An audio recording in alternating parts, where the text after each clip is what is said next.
الحمد لله الذي هدانا للإسلام والصلاة والسلام على رسول الله وعلى آله وصحبه أجمعين أما بعد فإن خير الحديث كتاب الله وخير الهدي هدي محمد صلى الله عليه وسلم وشر الأمور محدثاتها وكل محدثة بدعة وكل بدعة ضلالة. أيها الإخوان أوصيكم وإياي أولا بتقوى الله. أعوذ بالله من الشيطان الرجيم. بسم الله الرحمن الرحيم. والذين يكنزون الذهب والفضة ولا ينفقونها في سبيل الله فبشرهم بعذاب أليم يوم يحمى عليها في نار جهنم فتكوى بها جباههم وجنوبهم وظهورهم هذا ما كنزتم لأنفسكم فذوقوا ما كنتم تكنزون. സ്നേഹതീയരായ ഇസ്ലാമി പ്രവർത്തകരെ, ഇസ്ലാമി സെന്റർ സംഘടിപ്പിക്കുന്ന ഈ പ്രതിവാര ക്ലാസ്സിൽ സംബന്ധിക്കാൻ കഴിഞ്ഞതിൽ ഞാൻ അല്ലാഹുവെ സ്തുതിക്കുകയാണ്. വളരെ ഗഹനമായ ആഴത്തിൽ പഠിക്കേണ്ടുന്ന ഒരു വിഷയമാണ് സാമ്പത്തിക രംഗം. മുസ്ലിം സമൂഹത്തെ സംബന്ധിച്ചിടത്തോളം ആരാധനാ രംഗങ്ങളിൽ വളരെ നിഷ്കർഷയും സൂക്ഷ്മതയും കാണിക്കുന്ന ആളുകൾ തന്നെ സാമ്പത്തിക രംഗത്ത് പലപ്പോഴും വേണ്ടത്ര സൂക്ഷ്മത പുലർത്തുന്നില്ല എന്ന് പറയുമ്പോൾ അത് ഒരു അതിവർണ്ണനയാവില്ല എന്നാണ് ഞാൻ മനസ്സിലാക്കുന്നത്. നിങ്ങൾക്കൊക്കെ അറിയാവുന്നതുപോലെ തന്നെ സാമ്പത്തിക അഴിമതികളിലും കുറ്റകൃത്യങ്ങളിലും അകപ്പെടുന്ന ആളുകൾ അവരുടെ കണക്കെടുക്കുമ്പോൾ മുസ്ലിം സമൂഹത്തിലെ മെമ്പർമാർ അതിൽ പിന്നോട്ടല്ല. ആ രംഗത്തും നമ്മൾ മോശക്കാരല്ല എന്ന് കാണിക്കാൻ സാധിക്കുന്ന റിപ്പോർട്ടുകളാണ് നമുക്ക് കാണാൻ സാധിക്കുക. അവിടെയാണ് വിശുദ്ധ ഖുർആൻ പഠിപ്പിക്കുന്ന സാമ്പത്തിക രീതികളും ആ രംഗത്ത് ഒരു വിശ്വാസി പുലർത്തേണ്ടുന്ന സൂക്ഷ്മതയും ഒക്കെ കൃത്യമായി മനസ്സിലാക്കേണ്ടുന്ന ആവശ്യകത ബോധ്യമാണ്. നമുക്കറിയാം, വിശുദ്ധ ഖുർആൻ സാമ്പത്തിക രംഗത്ത് വളരെ കൃത്യമായ നിയമനിർദ്ദേശങ്ങൾ നമ്മുടെ മുമ്പിൽ അവതരിപ്പിക്കുന്നത്. മുസ്ലിം സമൂഹം അതെത്ര കണ്ട് സ്വീകരിച്ചു എന്നതാണ് മറുവശത്ത് ആലോചിക്കാനുള്ളത്. എന്താണ് സമ്പത്ത്? ആദ്യമായി നാം നോക്കേണ്ടതാണല്ലോ. സമ്പത്ത് എന്താണ് എന്നൊരു ചോദ്യം ഉന്നയിച്ചാൽ അതിനുള്ള ഉത്തരം തനിക്കും പിൻതലമുറയ്ക്കുമൊക്കെ ശേഖരിക്കുന്ന വിഭവങ്ങൾ എന്ന് നമുക്ക് വേണമെങ്കിൽ അതിനെ നിർവചിക്കാം. അതിന്റെ രൂപം, മൂല്യം, ഉപയോഗം ഇവയൊക്കെ വ്യത്യാസം കാണുമെന്നേ ഉള്ളൂ. ഓരോ മനുഷ്യനും സമ്പാദിക്കണമെന്ന ത്വര അവനിൽ അന്തർലീനമാണ്. അത് ജന്തു സഹജമാണെന്നാണ് മനസ്സിലാക്കാൻ സാധിക്കുന്നത്. ജീവിത വിഭവങ്ങൾ തേടുക എന്നത് ഏത് ജീവിയെ എടുത്തു നോക്കിയാലും അവയൊക്കെ നമുക്ക് കാണാൻ കഴിയും. ഉറുമ്പുകൾ അവയ്ക്ക് വേണ്ട ഭക്ഷണങ്ങൾ ശേഖരിച്ചു കൊണ്ടുപോകുന്നത് നമ്മൾ സാധാരണ കാണാറുള്ളതാണ്. ജീവിവർഗങ്ങളിൽ ഏതിനെടുത്ത് നോക്കിയാലും അവരൊക്കെ തങ്ങൾക്ക് വേണ്ട ജീവിത വിഭവങ്ങൾ സംഭരിക്കുകയും അത് ഉപയോഗപ്പെടുത്തുകയും ചെയ്യുന്നുണ്ട്. മനുഷ്യനെ സംബന്ധിച്ചിടത്തോളം അതിൽ കുറേക്കൂടി ദീർഘമായി തന്നെ ദീർഘവീക്ഷണത്തോടെ ആ രംഗത്ത് പ്രവർത്തിക്കുന്നവരാണ് മനുഷ്യൻ. അത് മനുഷ്യനിൽ അല്ലാഹു നിക്ഷേപിച്ച ചില പ്രത്യേക കഴിവുകളാണ്. അതുകൊണ്ട് തന്നെ സാമ്പത്തിക രംഗങ്ങൾ മനുഷ്യനിലേക്ക് ചേർത്ത് നോക്കുമ്പോൾ ഓരോ മനുഷ്യനും ആലോചിക്കുന്ന കാര്യം സാമ്പത്തിക രംഗങ്ങൾ മുഴുവനും സുതാര്യവും ചൂഷണമുക്തവുമാകണം. മുസ്ലിം എന്നല്ല, ലോകത്ത് ജീവിക്കുന്ന എല്ലാ മനുഷ്യരെ എടുത്ത് നോക്കിയാലും അവരൊക്കെ ആലോചിക്കുന്ന ഒരു കാര്യം എന്താണ്? ഞാൻ ജീവിക്കുന്ന ചുറ്റുപാടിൽ സാമ്പത്തിക രംഗങ്ങൾ മുഴുവനും സുതാര്യവും ചൂഷണമുക്തവുമാകണം, പരോപകാരപ്രദമാവണം. എല്ലാ മനുഷ്യന്റെയും മനസ്സിലുള്ള ഒരു തേട്ടമാണ്. മനുഷ്യ ബന്ധങ്ങളിലെ സൂക്ഷ്മത, സദാചാര ബോധം എന്നിവ പോലെ തന്നെ വളരെ പ്രാധാന്യത്തോടെ ഓരോ മനുഷ്യനും ആഗ്രഹിക്കുന്നുണ്ട്, ചിന്തിക്കുന്നുണ്ട്. പക്ഷെ പലപ്പോഴും മത നിർദ്ദേശങ്ങൾ കൃത്യമായി പാലിക്കുന്ന ആളുകൾക്ക് പോലും വേണ്ടത്ര ആ രംഗത്ത് സൂക്ഷ്മത പുലർത്താൻ കഴിയുന്നില്ല എന്നതാണ് മറുവശം. ഇവിടെ ഇസ്ലാം കാണിച്ചു തരുന്ന സാമ്പത്തിക സരണിയെ കുറിച്ച് നാം ആലോചിക്കുകയാണെങ്കിൽ അത് വളരെ സുതാര്യമാണെന്ന് കാണാൻ സാധിക്കും. കുറ്റമറ്റതാണ്. മനുഷ്യനെ പ്രയോഗത്തിൽ കൊണ്ടുവരാൻ പ്രയാസമില്ലാത്ത നിയമങ്ങളാണ് വിശുദ്ധ ഖുർആൻ നമ്മൾ മുമ്പിൽ വെച്ചിട്ടുള്ളത്. പക്ഷെ എവിടെയോ ആളുകൾ അത് വലിയ പ്രയാസകരമാണ് എന്ന് ആലോചിക്കുകയാണ്. നിങ്ങൾ നോക്കൂ, ഇസ്ലാമിന്റെ സാമ്പത്തിക കാഴ്ചപ്പാട് ലോകോത്തരമാണ്.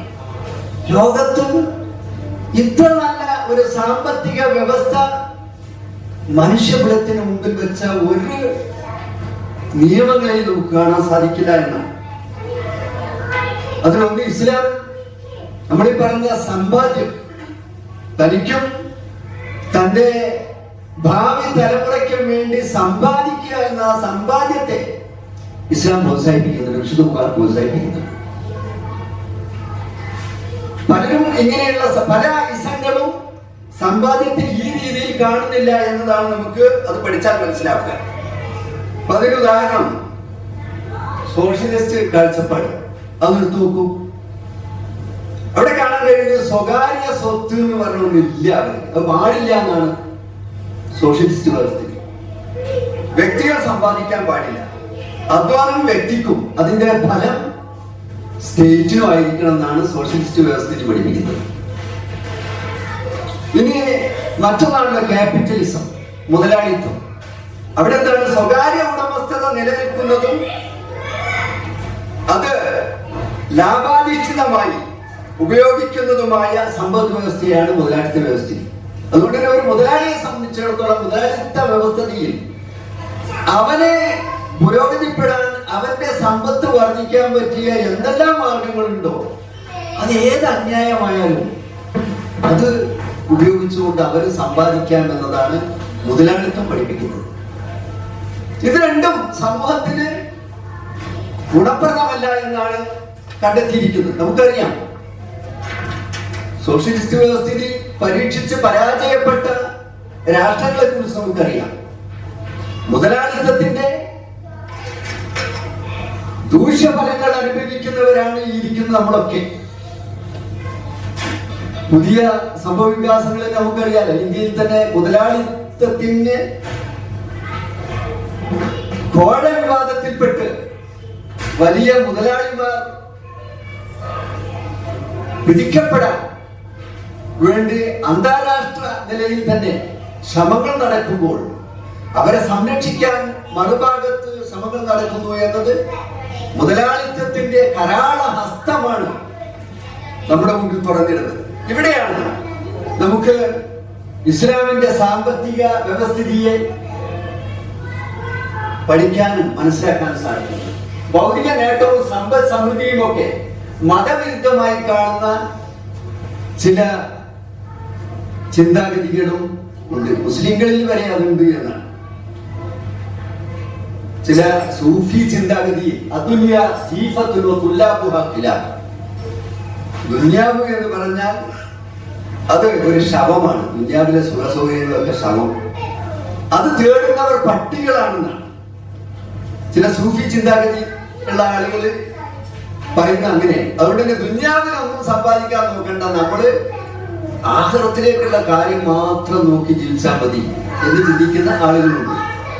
ഇതിനിടയിലാണ് വിശുദ്ധ ഖുർആൻ ഈ പറഞ്ഞ തത്വങ്ങളൊന്നും തന്നെ ഇസ്ലാമിന് അന്യമാണ്. ഇനി സോഷ്യലിസമാണെങ്കിലും ക്യാപിറ്റലിസം ആണെങ്കിലും അതിലൊക്കെയുള്ള ഗുണവശങ്ങൾ എന്തെല്ലാം ഉണ്ട്, അതൊക്കെ ഇസ്ലാമിലെ സാമ്പത്തിക വ്യവസ്ഥയിലുണ്ട്. അതിന് ദൂഷ്യവശങ്ങളൊന്നും ഇസ്ലാമിലെ സാമ്പത്തിക വ്യവസ്ഥയിൽ ഇല്ല എന്ന് കാണാൻ സാധിക്കും. ഇസ്ലാം സമ്പാദിക്കുന്നതിനോ സൂക്ഷിച്ചു വെക്കുന്നതിനോ യാതൊരു പരിധിയും നിശ്ചയിച്ചിട്ടില്ല. എത്രയും സമ്പാദിക്കാം, അതിന് പരിധിയൊന്നുമില്ല. അനുവദനീയമായ മാർഗത്തിലൂടെ മാത്രമേ സമ്പത്ത് നേടാവൂ എന്ന വ്യവസ്ഥ ഇസ്ലാം വെച്ചിട്ടുണ്ട്. ഒരാള് സമ്പാദിക്കുന്നതിന് ഇത്ര ലിമിറ്റ് ഉണ്ട് എന്ന് ഇസ്ലാം പറയുന്നുണ്ടോ? ഇല്ല. അതാണ് ഇസ്ലാമിന്റെ ഗുണം. മുതലാളിത്തത്തിൽ എത്രയും സമ്പാദിക്കാം, പക്ഷേ ആ സമ്പാദ്യത്തിനുള്ള മാർഗം നന്നാവണമെന്നില്ല. ക്യാപിറ്റലിസത്തിൽ ഒന്നും സമ്പാദിക്കാൻ പറ്റില്ല, വ്യക്തിക്ക് അത് സ്റ്റേജിനുള്ളതാണ്. അപ്പൊ അതിനിടയിൽ ഇസ്ലാമിനെ നോക്കൂ, ഇസ്ലാം വിശുദ്ധ ഖുർആനിലെ ആയത്തുകളും അധ്യാപനങ്ങളും പഠിച്ചു നോക്കിയാൽ അവിടെയാണ് അതിന്റെ മഹത്വം നമുക്ക് മനസ്സിലാക്കാൻ സാധിക്കുക. ഖുർആന്റെ ദൃഷ്ടിയിൽ ധനം എന്നത് മനുഷ്യന്റെ കയ്യിലുള്ള ഒരു സൂക്ഷിപ്പ് മുതലാണ്.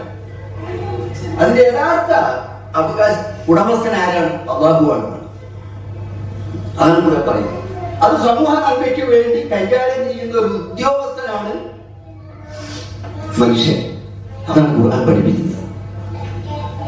അപ്പൊ നമ്മുടെ സ്ഥാനം അതാണെന്ന് മനസ്സിലാക്കിക്കൊണ്ട് സമ്പാദിക്കണം എന്നാണ് വിശുദ്ധ ഖുർആൻ നമ്മുടെ മുമ്പിൽ വെക്കുന്ന അധ്യാപനങ്ങൾ നമ്മൾ പഠിപ്പിച്ചു തരുന്നത്. അല്ലാഹു നൽകിയ അനുഗ്രഹങ്ങളിൽ ഒരെണ്ണമാണ് സമ്പത്ത് എന്നാണ് വിശുദ്ധ ഖുർആൻ പഠിപ്പിക്കുന്നത്. മാല് എന്നാണല്ലോ സമ്പത്തിന് അറബി ഭാഷയിൽ ഉപയോഗിക്കുന്നത്. ഖുർആൻ അതിന് പര്യായപദമായ ഖൈറ്, ഫദ്ല് എന്നൊക്കെ ഉപയോഗിച്ച് കാണാം. ഈ പര്യായങ്ങളൊക്കെ തന്നെ അതിലെ നന്മകളെ നമ്മുടെ മുമ്പിൽ വരച്ചു കാണിക്കുന്ന പല രംഗങ്ങളിലും വിശുദ്ധ ഖുർആൻ എടുത്തുദ്ധരിച്ച് കാണാൻ സാധിക്കും. ഇവിടെ സൂറത്ത് നിസാ നമ്മള് സാധാരണ പാരായണം ചെയ്യുന്ന സൂറത്ത് നിസായിലെ ആദ്യത്തെ 14 ആയത്തുകൾ സാമ്പത്തിക രംഗത്ത് വിശ്വാസികൾക്ക് നൽകുന്ന നിർദ്ദേശങ്ങൾ തന്നെയാണുള്ളത്. ആ 14 ആയത്തുകളും ഒന്ന് പഠന വിധേയമാക്കണം എന്നാണ് എൻ്റെ സഹോദരങ്ങളോട് ഈ സമയത്ത് പറയുന്നത്. ഒരുപാട് സാമ്പത്തിക രംഗത്തെ നിർദ്ദേശങ്ങളാണ് ഈ 14 ആയത്തുകളിൽ കാണുന്നത്. ഖുർആനിലെ വേറെ പല രംഗങ്ങളിലും അതുണ്ട്. പക്ഷെ ഈ ആയത്തുകള് അതിനെ നോക്കുമ്പോൾ ഒന്നാമത് മനുഷ്യ സൃഷ്ടിപ്പിനെ കുറിച്ചാണ് ഖുർആൻ തുടങ്ങുന്നതിന്. അതാണ്. എന്നിട്ട് അതിനുശേഷം അനാഥ യതീമുകളുടെ സ്വത്തിന്റെ കൈകാര്യം എങ്ങനെയായിരിക്കണം അത് പഠിപ്പിക്കാൻ. മൂന്നാമത് സ്ത്രീകൾക്കുള്ള മഹറിനെ കുറിച്ച് പഠിപ്പിക്കുന്നു. നാലാമത് സമ്പത്ത് ആർക്കൊക്കെ കൈകാര്യം ചെയ്യാൻ പറ്റും, വിവരദോഷികൾക്ക് സമ്പത്ത് കൈകാര്യം ചെയ്യാൻ നൽകാൻ പാടില്ല. പിന്നെ അവരുടെ സംരക്ഷണം, ഈ വിവരദോഷികളായ സമ്പത്ത് സ്വയം കൈകാര്യം ചെയ്യാൻ കഴിയാത്ത ആളുകളെ എങ്ങനെ സംരക്ഷിക്കണം അതിന് നിർദ്ദേശം. വിവേകമെത്തിയവർക്ക് ഇവർക്ക് വിവേകമെത്തിയാൽ അത് ഏൽപ്പിച്ചു കൊടുക്കേണ്ടതിന്റെ നിർദ്ദേശം. ഇനി അതിന് സാക്ഷി നിർത്തേണ്ടതിന്റെ കാര്യങ്ങൾ. പിന്നെ അനന്തരാവകാശം. ഇസ്ലാമിലെ സാമ്പത്തിക രംഗത്ത് ഏറെ വിമർശനത്തിന് വിധേയമാകാറുള്ള ഒരു ഭാഗമാണല്ലോ അനന്തരാവകാശം. ശരിക്കും ഇത്ര കുറ്റമറ്റ ഒരു അനന്തരാവകാശ നിയമം വേറെ എവിടെയില്ല. ഈ അനന്തരാവകാശത്തെ ആക്ഷേപിക്കുന്ന ആളുകളോട് ഒരു തിരിച്ചു ചോദ്യം ചോദിക്കാൻ നമുക്കുണ്ട്. ഇത്ര കുറ്റമറ്റ ഒരു അനന്തരാവകാശ രീതി ഏതെങ്കിലും ഒരു മതത്തിലോ ഇസങ്ങളിലോ കാണിച്ചു തരാൻ സാധിക്കുമോ? ഇല്ലെന്നതാണ് വാസ്തവം.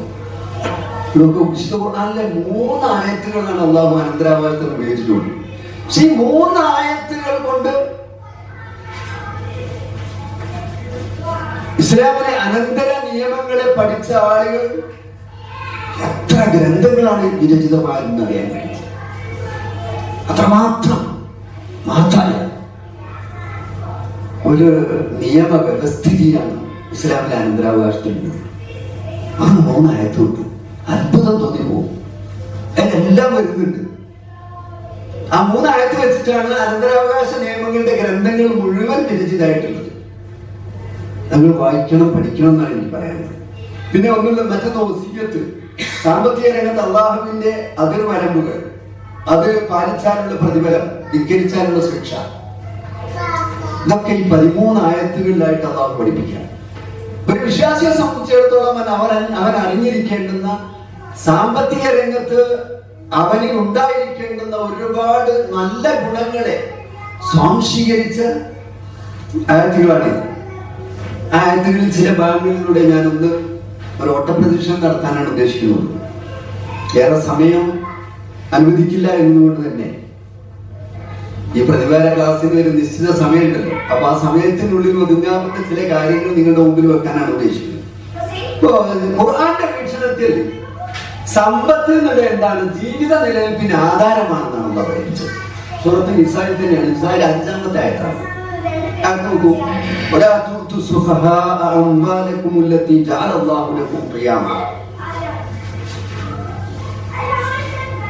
അള്ളാഹു നിങ്ങൾക്ക് നിലനിൽപ്പായി നിശ്ചയിച്ച സമ്പത്ത് അവിവേകികൾക്ക് ഒരിക്കലും നൽകരുത് എന്നാണ് ഖുർആന്റെ നിർദ്ദേശം. എത്ര നല്ലൊരു നിർദ്ദേശമാണ് നോക്കൂ. ജീവിതത്തിൽ ഓരോ വിശ്വാസിക്കും അറിഞ്ഞിരിക്കേണ്ടുന്ന ഒരു സന്ദേശമാണ് അള്ളാഹു നൽകിയത്. നമ്മുടെ സമ്പത്തിന്റെ വാല്യൂ അതാണ് ഇവിടെ കാണിക്കുന്നത്.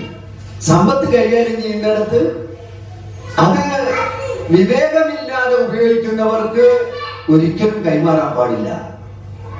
ഇതിപ്പോ സമൂഹത്തിൽ വളർന്നു വരുന്ന തലമുറയിൽ കാണുന്ന സർവ വിനാശങ്ങൾക്കും സർവ അപകടങ്ങൾക്കും കാരണം സമ്പത്ത് അശ്രദ്ധമായി വിനിയോഗിക്കാൻ നൽകുന്നു എന്നുള്ളതാണ്. ഈ ലഹരി ഉപയോഗത്തിൽപ്പെടുന്ന മക്കള്, നമ്മുടെ മക്കൾക്കൊക്കെ സമ്പത്ത് കൊടുക്കാൻ അശ്രദ്ധമായി സമ്പത്ത് കൊടുക്കുമുണ്ടാകുന്ന അപകടത്തെ കുറിച്ച് കൃത്യമായ ഒരു സൂചനയാണ് അള്ളാഹു നൽകിയത്. ഇത് നിങ്ങൾക്ക് ഖിയാമാണ്, നിങ്ങളുടെ നിലനിൽപ്പാണ്. ആ നിലനിൽപ്പിലുള്ള സമ്പത്ത് വളരെ സൂക്ഷ്മതയോടെ ഉപയോഗിക്കേണ്ടതാണ്.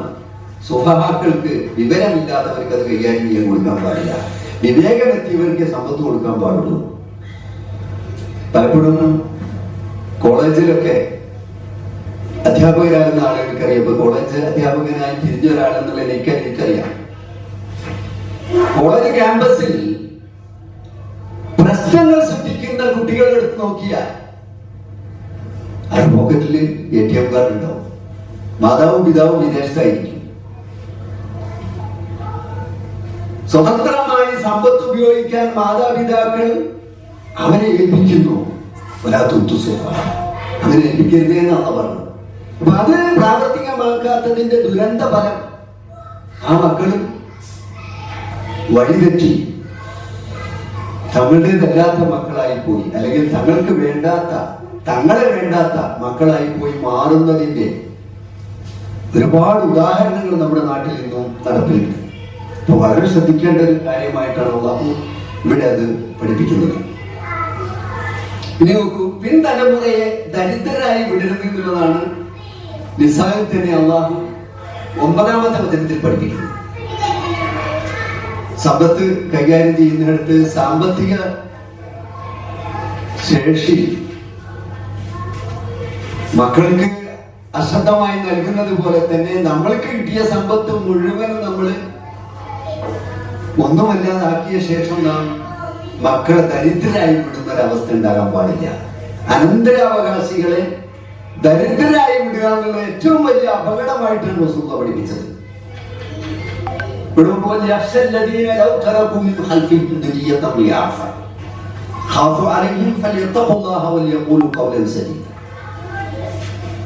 തങ്ങൾക്ക് പിറകെ വരുന്ന തങ്ങളുടെ പിൻഗാമികളെ,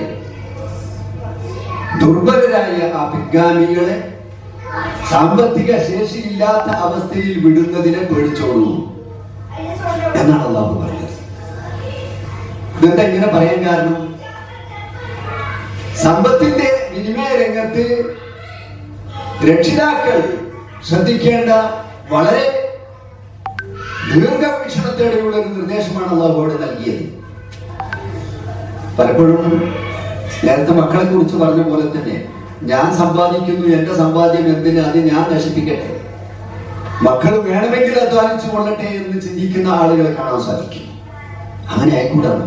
റസൂലുള്ളാഹിയുടെ അടുക്കൽ ഒരു സഹാബി വന്നുകൊണ്ട് ചോദിച്ചു, റസൂലേ, ഞാൻ ഒരുപാട് സമ്പത്തുള്ള ആളാണ്, ഞാൻ അതൊക്കെ ദാനം ചെയ്തുകൊണ്ട് എന്റെ കാലശേഷം വസിയത്ത് ചെയ്തു കൊള്ളട്ടെ, മുഴുവൻ വസിയത്ത് ചെയ്തു കൊള്ളട്ടെ. സുഹൃത്തുക്കളൊക്കെ പാടില്ല, എന്നാ പകുതി പറ്റില്ല എന്നാണ്. അതായത് വെച്ച് മൂന്നിലൊന്ന് മൂന്നിലൊന്ന് തന്നെ അധികമാണ്. റസൂൽ പറഞ്ഞു, നിന്റെ പിൻഗാമികളെ ദരിദ്രരായി വിടുന്നതിനേക്കാൾ ഉത്തമം അവരെ സമ്പന്നരായി വിടുന്നതാണ്. അതുകൊണ്ട് നീ മുഴുവനും, നീ അധ്വാനിച്ചതെന്ന് പറഞ്ഞാൽ മുഴുവനും നീ ചെയ്യരുത്, അങ്ങനെ നശിച്ചു കളയാൻ പാടില്ല. അയാൾ പുണ്യകരമായ കാര്യത്തിന് വേണ്ടിയാണ് വസിയത്ത് ചെയ്യാൻ തീരുമാനിച്ചിരിക്കുന്നത്. പറ്റില്ല എന്നാണ് റസൂലുള്ളാഹി പറഞ്ഞത്. മുഴുവനും പറ്റില്ല, പകുതിയും പറ്റില്ല, മൂന്നിലൊന്ന്. മൂന്നിലെന്നെ ഒന്നിലെന്നെ അധികമാണ്, അതിലേറെ കൊടുക്കാൻ പറ്റില്ല. അതാണ്.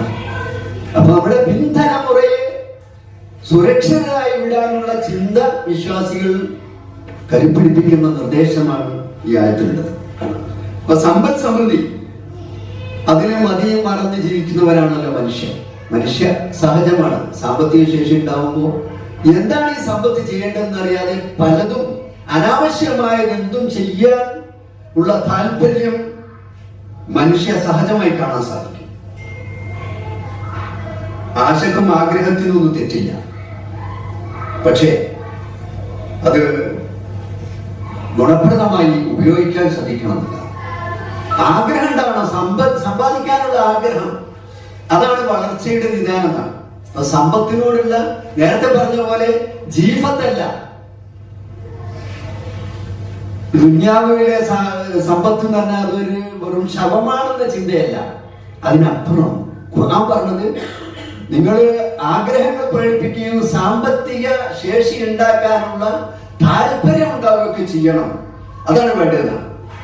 പക്ഷെ അവയിലൊക്കെ സൂക്ഷ്മത വേണം. അതാണ് സമ്പത്തും സന്താനങ്ങളും ഒക്കെ ഐഹിക വിഭവങ്ങളാണെന്ന് പഠിപ്പിച്ചാണ് ഖുർആൻ പറയുന്നത്. ഈ ഐഹിക ജീവിതത്തിലെ അലങ്കാരങ്ങളാണ് സമ്പത്തും സന്താനങ്ങളും ഒക്കെ. എന്നാൽ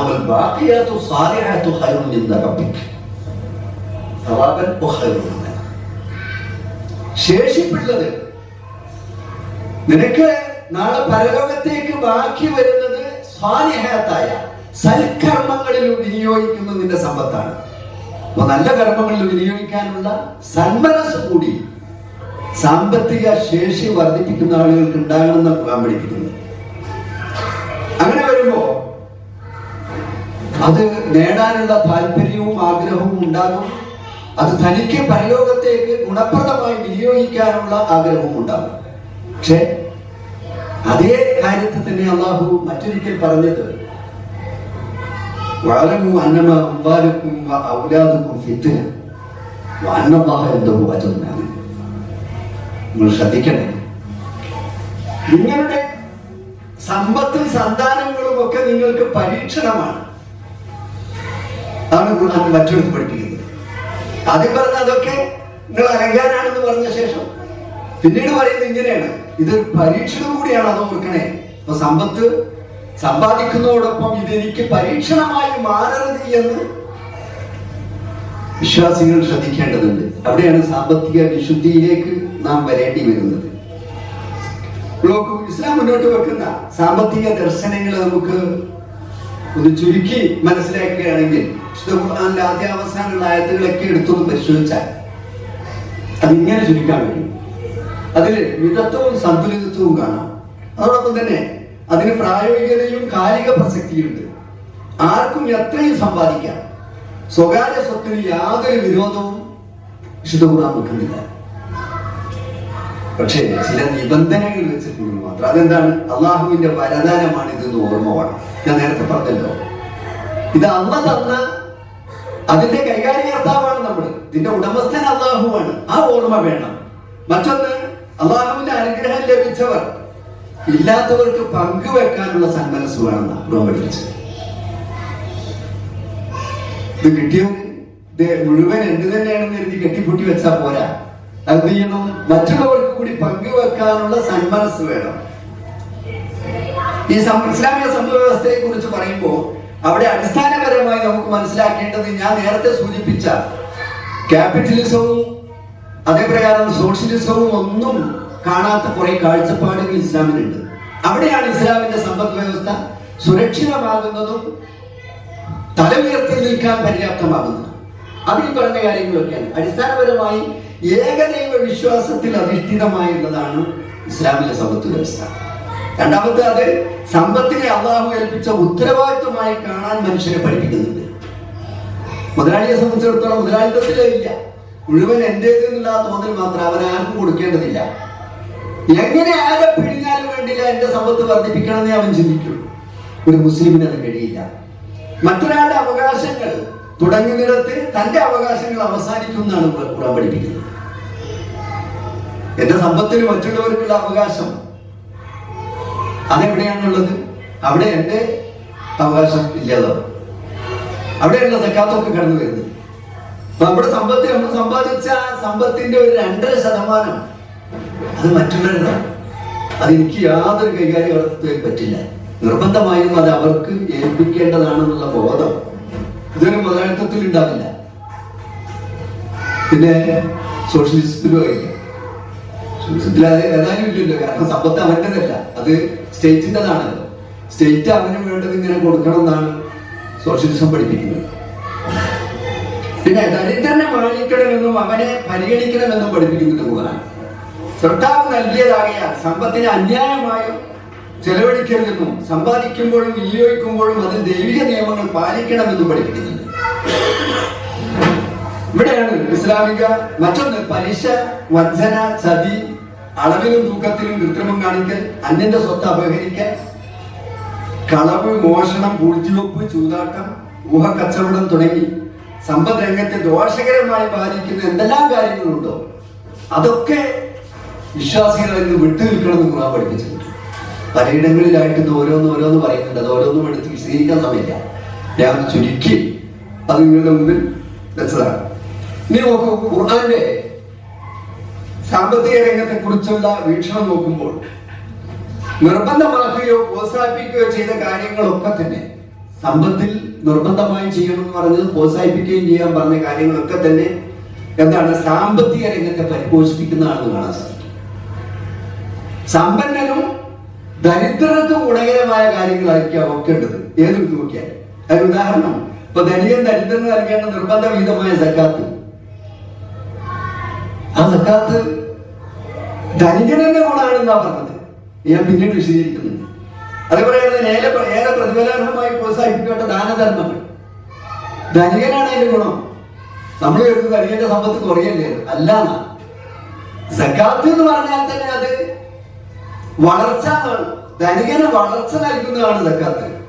ദാനധർമ്മങ്ങൾ അങ്ങനെ നമ്മൾ കൊടുക്കുമ്പോൾ നമ്മളത് കുറയാനുള്ളതാണ് തോന്നുന്നത്. റസൂൽ പറഞ്ഞാൽ അങ്ങനെയല്ല. സക്കാത്ത് കൊടുത്താലും ദാനധർമ്മങ്ങൾ ചെയ്താലും ഒക്കെ അത് കൂടുകയില്ല. അതെങ്ങനെ കൂടുന്നത് പിന്നെ പറയാം.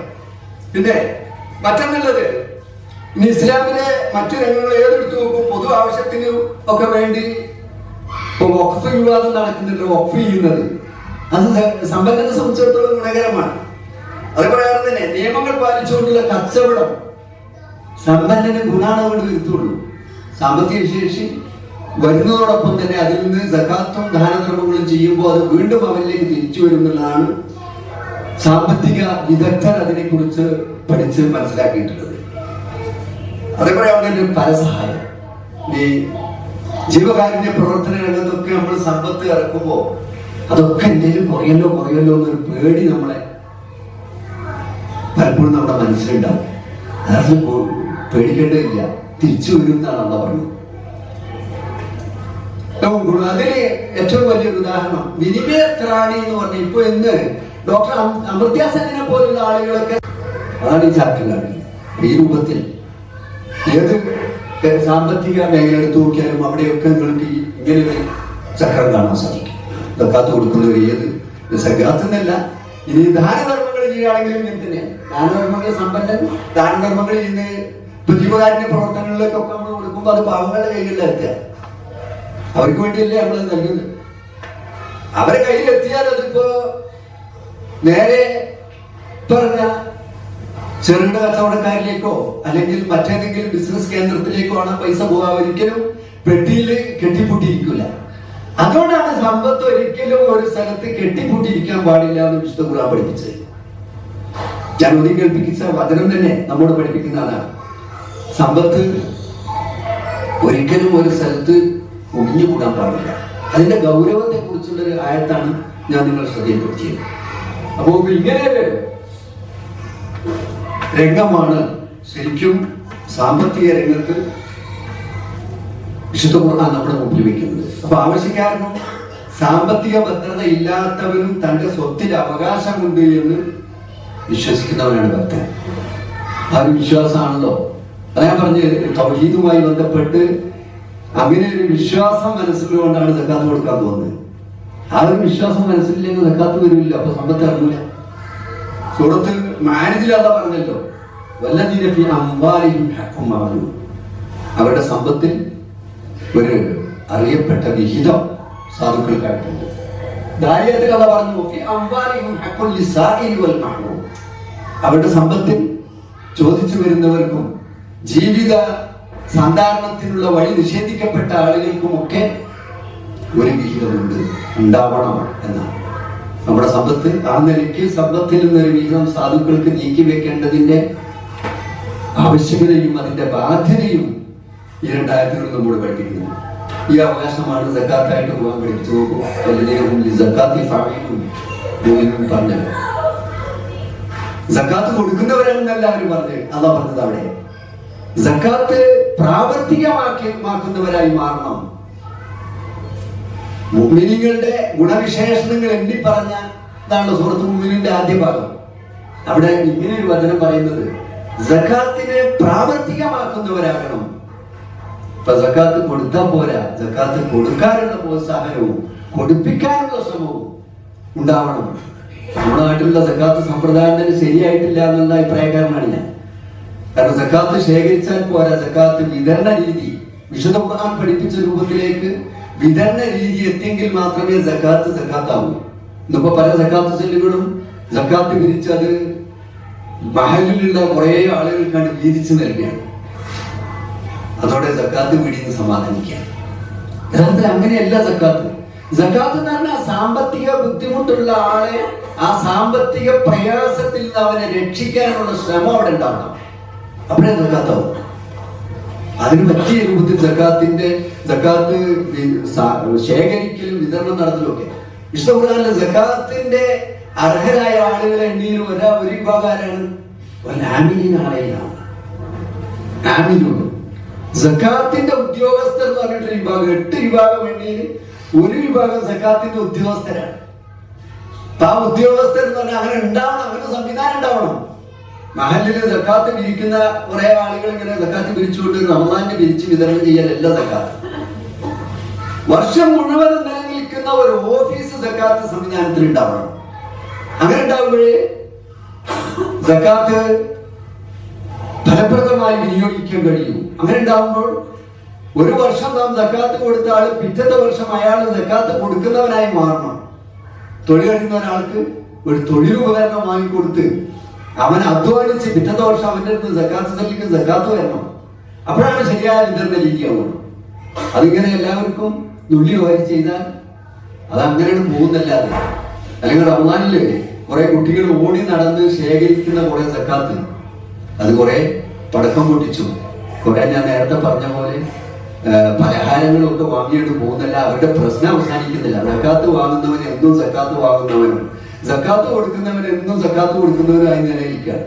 അതുപോലെ സക്കാത്ത് വാങ്ങുന്നവൻ സക്കാത്ത് കൊടുക്കുന്നവനായി മാറുന്ന രൂപമാണ് സക്കാത്തിന്റെ ഇസ്ലാമിക രൂപം. അത് നമുക്ക് കാണാൻ കഴിയും.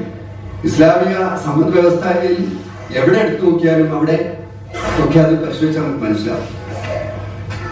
ഇനി പ്രവാചകന്മാരുടെ കാലഘട്ടത്തിലൊക്കെ എടുത്തു നോക്കിയാൽ അവിടെയൊക്കെ തങ്ങളുടെ സമൂഹത്തിലെ സാമ്പത്തിക ക്രമക്കേടുകളെ കുറിച്ച് അതില്ലാതാക്കാൻ വേണ്ടിയുള്ള കഠിന പ്രയത്നത്തിൽ ഏർപ്പെട്ടിരുന്നു അവരെന്നാണ് വിശുദ്ധ ഖുർആൻ പറഞ്ഞത്. ഖുർആനിൽ ഒരുപാട് ആയത്തുകളും ഒരുപാട് ഭാഗങ്ങളും അതിൽ വിശദീകരിക്കാനുണ്ട്. അതൊന്നും സമയമില്ല എന്നുള്ളതുകൊണ്ട് ഞാൻ ചുരുക്കുകയാണ്. ഇവിടെ നോക്കുമ്പോൾ ഞാൻ ഒന്ന് രണ്ട് ചില ഉദാഹരണങ്ങൾ പറയാം. യൂസുഫ് നബി അലൈഹി ഇസ്ലാമിനെ എടുത്തു നോക്കൂ.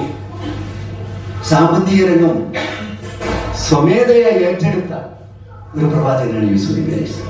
നമുക്കറിയാലോ, യൂസുഫ് നബിയുടെ ചരിത്രങ്ങൾ പഠിച്ചപ്പോൾ അവസാനം അവിടുത്തെ സാമ്പത്തിക കൈകാര്യ കർത്തൃത്വം, അതിന്റെ ഒരു മന്ത്രി പദം ഞാൻ ഏറ്റെടുക്കുക എന്ന് പറഞ്ഞിട്ടാണ് രാജാവിന്റെ അടുത്ത് അദ്ദേഹം എത്തുന്നത്.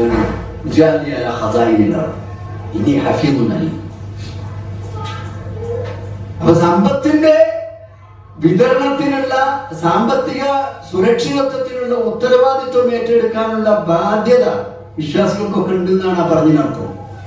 പ്രവാചകന്മാർക്ക് മാത്രമല്ല, അവർ പ്രവാചകൻ അത് ഏറ്റെടുക്കാൻ സ്വമേധയാ വരുന്നെങ്കിൽ വിശ്വാസികളായ നമ്മെ സംബന്ധിച്ചിടത്തോളം നമുക്ക് ഓരോരുത്തർക്കും സകാത്തിന്റെ ഫാഇലീങ്ങളാകാൻ, സകാത്ത് കൃത്യമായി ശേഖരിച്ച് വിതരണം ചെയ്യുന്ന ഒരു സംവിധാനത്തിലേക്ക് സകാത്തിനെ മാറ്റിയെടുക്കാൻ ബാധ്യതയുണ്ടെന്നാണ് പറഞ്ഞത്.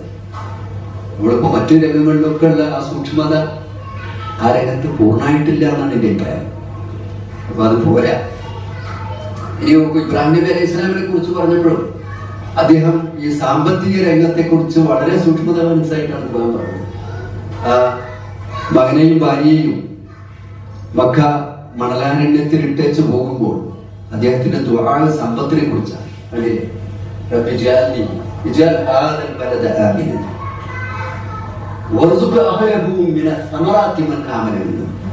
അവർക്ക് ജീവിത രൂപങ്ങൾ കൊടുക്കണമെന്ന് അദ്ദേഹം ദുആ ചെയ്യുന്നതാണ് പറഞ്ഞത്. അപ്പൊ സമ്പത്തിന് അത്രയും പ്രാധാന്യം പ്രവാചകന്മാരൊക്കെ കൽപ്പിച്ചിരുന്നു. മുഹമ്മദ് സ്വല്ലല്ലാഹു അലൈഹി വസല്ലമയോട് തന്നെ ഖുർആൻ പറഞ്ഞത് പട്ടിണിയില്ലാത്ത അവസ്ഥ ഉണ്ടാക്കി എന്നുള്ളത് പറഞ്ഞുകൊണ്ടാണ് അല്ലാഹുവിനെ ആരാധിക്കാൻ പറയുന്ന രംഗം. ഒക്കെ വിവാദത്തുമായി വിശപ്പിൽ നിന്ന് അവർക്ക്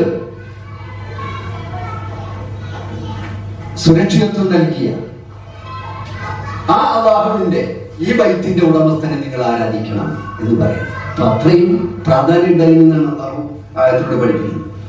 ഇനി സാമ്പത്തിക പ്രവർത്തനം എടുത്തു നോക്കുകയാണെങ്കിൽ അവിടെയൊക്കെ തന്നെ നമുക്ക് കാണാൻ കഴിയുന്നത് വിശുദ്ധ ഖുർആൻ തന്നെ.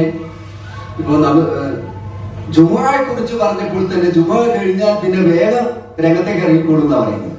സമ്പത്തുണ്ടാക്കാൻ പോയിക്കോളും എന്നാ പറഞ്ഞത്. ബാങ്ക് വിളിക്കുന്നത് വരെ നിങ്ങൾക്ക് സമ്പാദിക്കാനുള്ള പ്രവർത്തനങ്ങൾ ഏർപ്പെടുന്നതിന് തെറ്റില്ല. ബാങ്ക് വിളിച്ചാൽ അത് നിർത്തി നേരെ എന്ത് ചെയ്യണം? പള്ളിയിലേക്ക് വരണം. ആ പള്ളിയിൽ നിന്ന് ഒഴിവായാലോ? കേട്ടില്ലേ? പുതിയ തിസ്സല അല്ലെ ഫൻതശിറൂഫില്ല, വേഗം ഭൂമിയിലേക്ക് പോയിക്കോളൂ, ഭൂമിയിൽ വ്യാപിച്ചോളൂ, നിങ്ങളുടെ സാമ്പത്തിക സാധാരണ മാർഗത്തിലേക്ക് നീങ്ങിക്കൊള്ളൂ എന്നാണ് പറഞ്ഞത്. അവിടെ റസൂലുള്ളാഹിയുടെ ഹദീസിൽ എടുത്തു നോക്കിയാൽ ഇത് കാണാൻ കഴിയും. റസൂലുള്ളാഹി പറഞ്ഞു,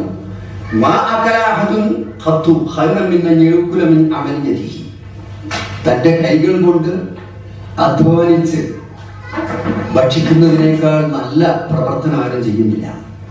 ഇത് ഒരു നബിയെ എടുത്തു കാണിക്കുന്ന റസൂലുള്ളാഹി നബി അല്ലാഹി ദാവൂദ് അലൈഹിസ്സലാം ദാവൂദ് നബി അലൈഹിസ്സലാം തന്റെ കൈകൾ കൊണ്ട് അധ്വാനിച്ച് ജീവിച്ചിരുന്ന ആളാണ്. അതാണ് നമുക്ക് മാതൃക എന്ന് റസൂലുള്ളാഹി പഠിപ്പിച്ചത്. ഓരോരുത്തർക്കും അധ്വാനിക്കാനുള്ള പ്രോത്സാഹനമാണ് റസൂലുള്ളാഹി ഇവിടെ പഠിപ്പിക്കുന്നത്. ഇനി മറ്റേ ഒരു ഹദീസിൽ കാണാം, മാമിൻ മുസ്ലിമിൻ യവരിസു വറസൻ ഇല്ലാ കാന മാ ഉകില മിൻഹു ലഹു സദഖ. ഒരാള് ഒരു കൃഷി നടത്തുകയാണ്, അതിൽ എന്തെങ്കിലും തിന്നുപോയാൽ അത് അവന് സദഖയായിട്ട് രേഖപ്പെടുത്തപ്പെടുന്നു. ഒമാ സുരിക മിൻഹു ലഹു സദഖ.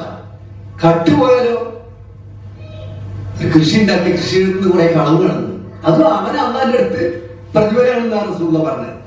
ഒമാ അകല സബഉ മിൻഹു ഫഹുവ ലഹു സദഖ. ഇനി വന്യമൃഗങ്ങൾ തിന്നാലോ അതും അവന് സദഖയാണ്. ഒമാ അകലത്തി തൈറു ഫഹുവ ലഹു സദഖ. പക്ഷികൾ തിന്നുപോയാലോ അതും നിനക്ക് സദഖയാണ്. വലാ യർസഉ അഹദുൻ ഇല്ലാ കാന ലഹു സദഖ. ആരതിന് വിപത്ത് വരുത്തിയാലും അതൊക്കെ ഇവന് സദക്കയായിട്ട് രേഖപ്പെടുത്തപ്പെടുന്ന സ്വന്തമാണ്.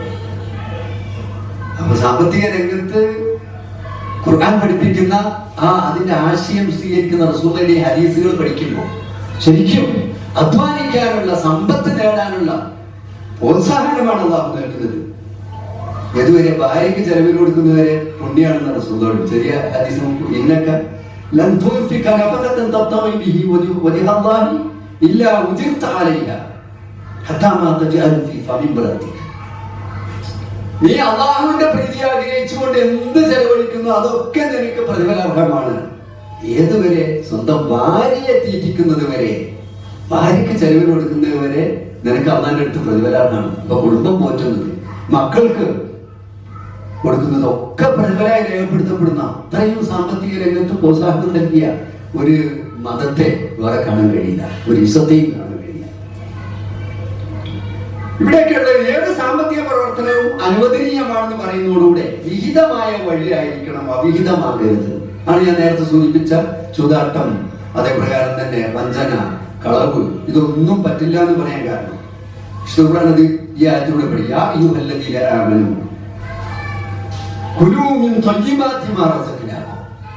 വിശ്വാസികളെ, നിങ്ങൾക്ക് നൽകിയ വിശിഷ്ട വസ്തുക്കളിൽ നിന്ന് നിങ്ങൾ കഴിച്ചോളൂ. വഷ്കുരൂലില്ല, നിങ്ങൾ അല്ലാഹുവിന് ശുക്റുള്ളവരായിക്കോളൂ.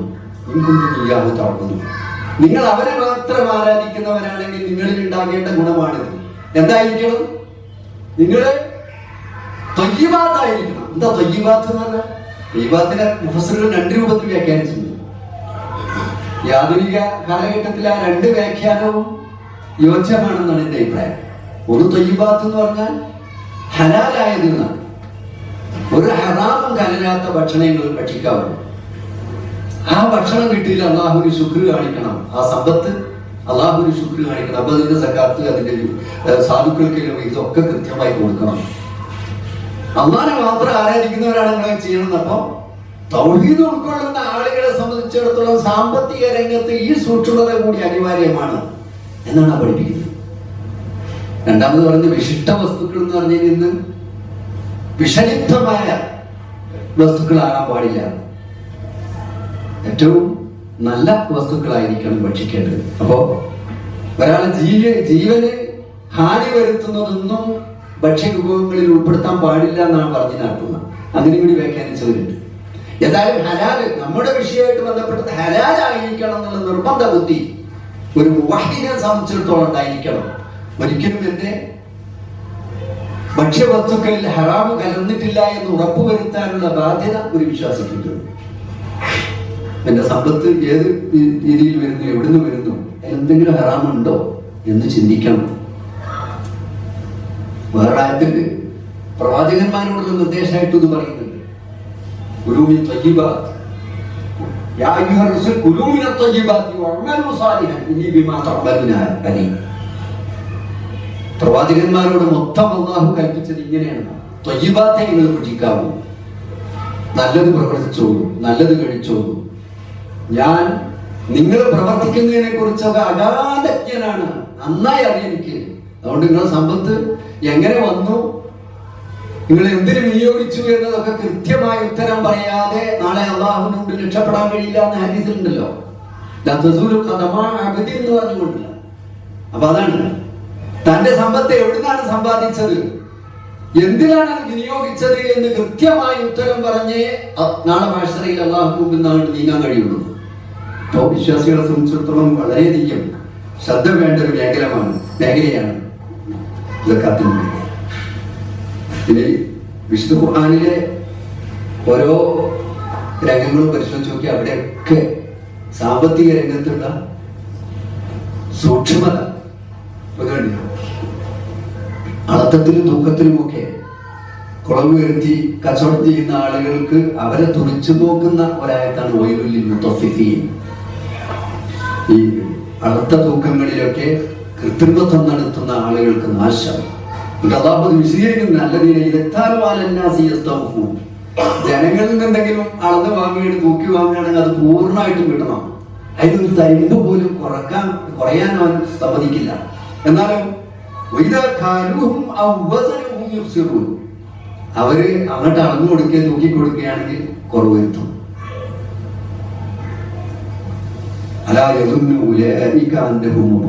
എന്നിട്ട് അള്ളാഹ് പറയുന്നത്, തങ്ങൾ ഉയർത്തെഴുന്നേൽപ്പിക്കപ്പെടുകയില്ല എന്നാണോ അവർ വിചാരിച്ചിരിക്കുന്നത്? അങ്ങനെ ഒരു വിചാരം വേണ്ട, എൻ്റെ അടുത്തേക്ക് തന്നെയാണ് വരുന്നത്. അപ്പോ അളത്ത തൂക്കങ്ങളിൽ വളരെ സൂക്ഷ്മത വിശ്വാസികളെ സംബന്ധിച്ചിടത്തോളം കാണാം. അതാണ് സാമ്പത്തിക വിശുദ്ധി എന്ന് പറയുന്നത്. ആ രംഗത്തൊക്കെ സൂക്ഷ്മത പുലർത്തുമ്പോഴാണ് സാമ്പത്തികമായ വിശുദ്ധി നേടിയാവുള്ളൂ. ഷുഐബ് നബിയുടെ ജനത ഈ പ്രശ്നത്തിലാണ് അവർ ശിക്ഷിക്കപ്പെട്ടത്. ഞാനത് വിശദീകരിക്കുന്നില്ല, നമ്മുടെ സമയം ഏതാണ്ട് കഴിയാനായിട്ടുണ്ടല്ലോ.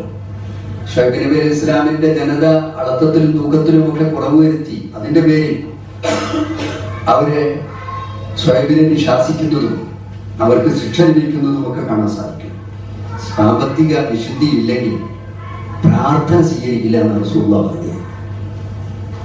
പ്രാർത്ഥിച്ചിട്ട് കാര്യമില്ല. ഞാൻ നേരത്തെ പറഞ്ഞ ആയത്തുകൾ എടുത്തു ഉദ്ധരിച്ചുകൊണ്ട് റസൂലുള്ളാഹി പ്രവാചകന്മാരോട് പറഞ്ഞ സാമ്പത്തിക വിശുദ്ധിയും നമ്മോട് വിശുദ്ധ ഖുർആന്റെ നിർദ്ദേശവും ഒക്കെ പറഞ്ഞിട്ട് റസൂലുള്ളാഹി പറഞ്ഞത് പിന്നെ റസൂലുള്ളാഹി ഒരു മനുഷ്യനിങ്ങനെ എടുത്തു കാണിക്കുന്നത് എന്താ അവന്റെ പ്രത്യേകത? സഫർ, ദീർഘമായി യാത്ര ചെയ്യുന്നുണ്ട് അദ്ദേഹം. അവന്റെ ജീവിത സന്ധാരണത്തിന് വേണ്ടി കഠിനാധ്വാനം ചെയ്ത് ആകെ ജട പിടിച്ച് പൊടി പിടിച്ച് ഉള്ളൊരു മനുഷ്യൻ. അവൻ ആകാശത്തേക്ക് ഇങ്ങനെ ഈ കൈകളും ഉയർത്തി യാ റബ്ബ് യാ റബ്ബ് എന്ന് പറഞ്ഞാൽ അവൻ ദുആ ചെയ്യുന്നതാണ് റസൂലുള്ളാഹി. വമതഅമുഹു ഹറാം വമശ്റബുഹു ഹറാം വമൽബസുഹു ഹറാം. അവന്റെ ഭക്ഷണം ഹറാമാണ്, പാനീയം ഹറാമാണ്, അവൻ ധരിച്ചിരിക്കുന്ന വസ്ത്രം ഹറാമിൻ്റെതാണ്.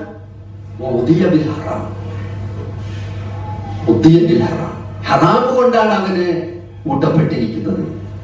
ജനിച്ചത് മുതൽ അവൻ കഴിക്കുന്നത് ഹറാമ് മാത്രമാണ്. അങ്ങനെയുള്ള ഒരു മനുഷ്യൻ റസൂൽ ചോദിക്കുന്നു, എങ്ങനെയാണ് അവന്റെ പ്രാർത്ഥനയ്ക്ക് ഉത്തരം കിട്ടുക? നമ്മുടെ പ്രാർത്ഥനയ്ക്ക് ഉത്തരം കിട്ടണമെങ്കിൽ നമ്മുടെ സമ്പത്ത് സംശുദ്ധമാകണം എന്നതാണ് റസൂലുള്ളാഹി പഠിപ്പിക്കുന്നത്. സാമ്പത്തിക വിശുദ്ധി നേടിയില്ലെങ്കിൽ ഒരിക്കലും അവന്റെ ദുആക്ക് അള്ളാഹുവിന്റെ അടുക്കൽ ഉത്തരം കിട്ടില്ല. ഇത്ര ഗൗരവത്തോടെ റസൂലുള്ളാഹി സ്വല്ലല്ലാഹു അലൈഹി വസല്ലം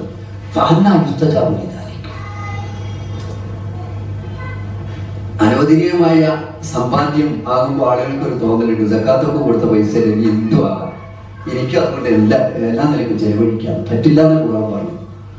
ചെലവഴിക്കുന്നിടത്ത് അല്ലദീന ഇദാ അൻഫഖൂ ലം യുസ്രിഫൂ വലം യഖ്തുറൂ വകാന ബൈന ദാലിക ഖവാമ എന്നാണ് ഖുർആൻ പറഞ്ഞത്. സമ്പാദ്യം നല്ലതായ ഹലാലായ സമ്പാദ്യമാണെങ്കിൽ തന്നെ അത് എന്ത് ചെയ്യണം? ഒരിക്കലും അതിൽ പിശുക്ക് കാണിക്കാൻ പാടില്ല, എന്നാൽ ദൂർത്തും കാണിക്കാൻ പാടില്ല. അതിനിടയിൽ ഒരു മധ്യമ നിലപാടായിരിക്കണം അവൻ സ്വീകരിക്കേണ്ട സമ്പത്തിനോട്. ഇപ്പൊ സമ്പത്ത് എന്ന് പറഞ്ഞാൽ വലിയ പരീക്ഷണമാണെന്ന് നേരത്തെ പറഞ്ഞല്ലോ. ഈ പരീക്ഷണം നമ്മളൊക്കെ നേരിടുന്നുണ്ടോ നോക്കണം. നമ്മുടെ വിനിമയ രംഗത്ത് ദൂർത്ത് വരുന്നുണ്ട്. രണ്ട് സമൂഹങ്ങൾ നശിപ്പിക്കപ്പെട്ടത് ദൂർത്തുകൊണ്ടാണ്.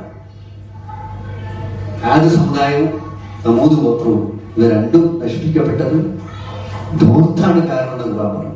അവരുടെ സംഭവങ്ങളും കഥകളൊക്കെ നിങ്ങൾ ഖുർആനിലൂടെ പലയിടത്തും പല സമയത്തും കേട്ടിട്ടില്ലായിരിക്കും. ഞാൻ വിശദീകരിക്കുന്നില്ല. വേണമെന്ന് പറഞ്ഞിട്ടുണ്ട്. അതിനെ കുറിച്ച് പറഞ്ഞ ശേഷം അവര് ചെയ്തിരുന്നവരുടെ നേരെ പോക്ക് കാണിച്ചുകൊണ്ടേ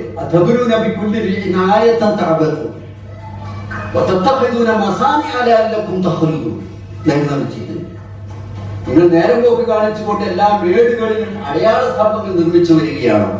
നിങ്ങൾ നിത്യവാസം ചെയ്തേക്കാമെന്ന ഭാവേന നിങ്ങൾ വൻ കെട്ടിടങ്ങൾ ഉണ്ടാക്കുകയാണോ? നമ്മളെയാണോ ചൂണ്ടുന്നതെന്ന് തോന്നുകയാണല്ലേ? അതല്ല.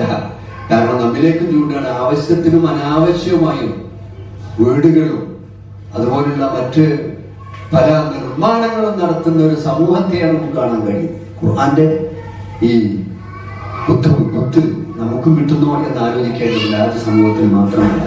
അതായിരുന്നു അവർ നശിപ്പിക്കപ്പെടാൻ കാരണം. ഇത് അവർക്ക് ശിക്ഷ ഖുർആൻ പറഞ്ഞിട്ട് ആദ്യം നശിപ്പിക്കപ്പെട്ടത് 7 രാത്രിയും 8 പകലും നീണ്ടു നിന്ന കൊടുങ്കാറ്റാണ് അവരെ ബാധിച്ചത്. ഈത്തപ്പനകൾ വീട് കിടക്കുന്ന പോലെ വീട് പോയി എല്ലാവരും പറയുന്നുണ്ട്. സമൂത് ഗോത്രം എടുത്ത് നോക്കി. സമൂത് ഗോത്രത്തെയും അവര് ചെയ്തിരുന്നത് ആഹ്ലാദ ചിത്രരായം കൊണ്ട് നിങ്ങൾ മലകളിൽ നിന്നും പാറ വെട്ടിത്തരുന്നത് വീടുണ്ടാക്കുകയും ചെയ്യുന്നു. അത് സന്ദർശിച്ച ആളുകൾക്കറിയാം അവരുണ്ടാക്കി വെച്ച വീടുകൾ. അത് അവരുടെ സാമ്പത്തിക പ്രബദ്ധത കാണിക്കാൻ വേണ്ടി അവർ ചെയ്തിരുന്നതാണ്. അപ്പൊ തന്റെ സാമ്പത്തിക പ്രബദ്ധതയ്ക്ക് വേണ്ടി ഒരു ഭാര്യയും ഒരു കുട്ടിയും ഒരു വലിയ വീട് നിർമ്മിക്കുന്ന ആളുകൾക്ക് പാഠമാണത്. തന്റെ ആവശ്യമാണോ അനാവശ്യമാണോ എന്ന് ചിന്തിക്കാതെ ഭവന നിർമ്മാണങ്ങൾ അത് ഈ ഇനത്തിൽ പെടില്ലേ. താഴ്വരയിൽ പാറ വെട്ടി കെട്ടിടങ്ങൾ ഉണ്ടാക്കിയവരായ സമൂഹം എന്നാണ് മറ്റൊരായത്തിൽ അള്ളാഹു പറഞ്ഞത്. അവരെയും അള്ളാഹു നശിപ്പിച്ചു. സാമ്പത്തിക രംഗത്ത് ചെയ്ത പൊങ്ങച്ച പ്രകടനത്തിന് അള്ളാഹു കൊടുത്ത ശിക്ഷയാണ്. സമൂഹ് ഗോത്രമാകട്ടെ അതിൽ കവിഞ്ഞ സംഭവം കൊണ്ട് നശിപ്പിക്കപ്പെട്ടു. എന്തായിരുന്നു അതിൽ കവിഞ്ഞ സംഭവം? ഭൂകമ്പവും ഇടുത്തിയുമായിരുന്നു എന്നാണ്. അപ്പൊ അവര് നശിക്കാനുണ്ടായ കാരണം സാമ്പത്തിക രംഗത്തുള്ള പൊങ്ങച്ച പ്രകടനം. അപ്പൊ പൊങ്ങച്ചം നമ്മിലേക്ക് കടന്നു വരുന്നോ? നമ്മുടെ സാമ്പത്തിക വിനിമയ രംഗത്ത് അത്തരം രംഗങ്ങളുണ്ടോ? ഉണ്ടെങ്കിൽ അത് വിശുദ്ധിയിലേക്ക് വരാൻ, സാമ്പത്തിക വിശുദ്ധി നേടാനുള്ള നിർദ്ദേശമാണ് ഈ സമൂഹ ഗോത്രം നമുക്ക് കാണിച്ചത്. മിതവീയമാണ് വിശ്വാസിയുടെ മുഖമുദ്ര എന്നുള്ളതാണ് വിശുദ്ധ ഖുർആൻ മറ്റൊന്ന് പഠിപ്പിക്കുന്നത്. സമയ കുറവ് പോലെ ഞാനത് നിർത്തുകയാണ്, ഏറെ വിശദീകരിക്കുന്നില്ല. സമ്പത്ത് ചെലവഴിക്കുമ്പോൾ അവകാശികളെ മറക്കരുത് എന്നാണ്. അത് നേരത്തെ ഞാൻ സൂചിപ്പിച്ച ആയത്തുമായിട്ട് ബന്ധപ്പെട്ടതാണ്. പിന്നെ 5 നേരത്തെ നമസ്കാരം പറഞ്ഞെടുത്തതിനെ ഈ നിസ്കാരം നിർബന്ധമാക്കുന്നതിന് മുമ്പ് തന്നെ അള്ളാഹു സാമ്പത്തിക രംഗത്തുള്ള നിർദ്ദേശങ്ങളൊക്കെ വെച്ചിട്ടുണ്ട്. ഖുർആൻ എടുത്ത് നോക്കി അതാ കാണാൻ കഴിയുക. നമസ്കാരത്തെക്കാൾ പ്രാധാന്യം അള്ളാഹു കൊടുത്ത അതിനാണ്. സമ്പത്ത് വിനിയോഗിക്കുന്നിടത്തുള്ള സൂക്ഷ്മത.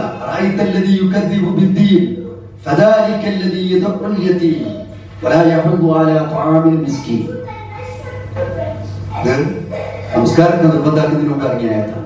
ആയത്തിൽ എന്താ പറയുന്നത്? എന്താണ്? ദീനിനെ കളവാക്കുന്നവൻ ആരാണെന്നാ ചോദിക്കുന്നത്. എന്നിട്ട് പറയുന്നത് യതീമിനെ തള്ളിവിടുന്നവനാണ്, യതീമിനെ അവഗണിക്കുന്നവനാണ്, മിസ്കീന്റെ ഭക്ഷണത്തിന് വേണ്ടി പ്രോത്സാഹനം നൽകാത്തവനാണ്.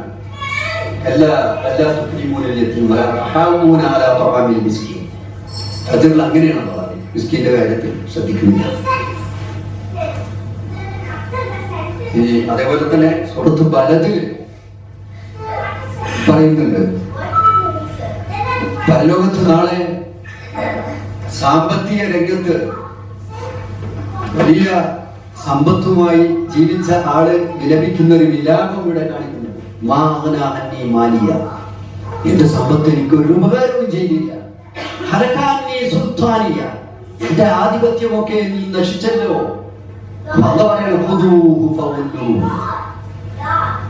പിടിക്കവനെ കേട്ടവനെ, പിന്നെ നരകത്തിലേക്ക് പ്രവേശിപ്പിച്ചോളൂ.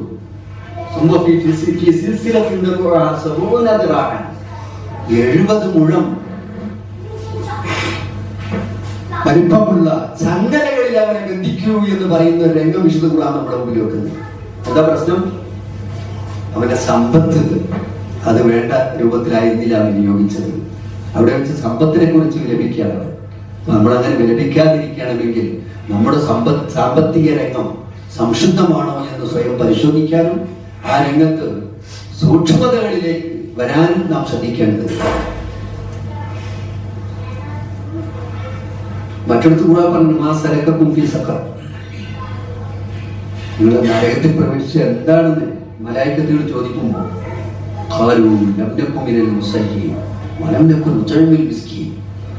ഞങ്ങൾ നിസ്കരിക്കുന്നവരായിരുന്നില്ല, മാത്രമല്ല ഞങ്ങൾ മിസ്കീന്മാരെ ഭക്ഷിപ്പിക്കുന്നവരായിരുന്നില്ല.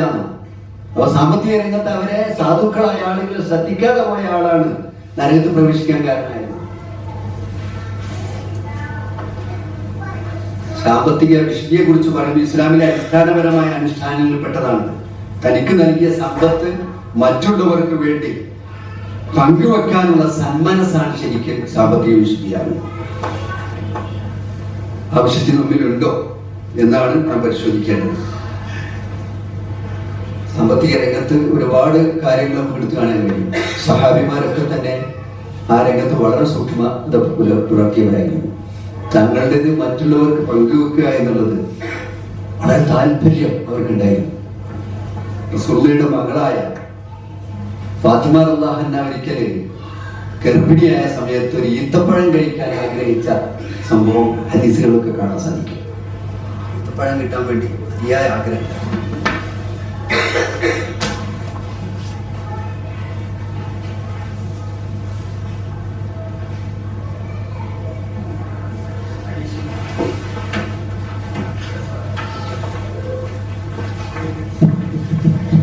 ഞാൻ ദീർഘിപ്പിക്കുന്നില്ല, അവസാനിപ്പിക്കാൻ പോവാണ്.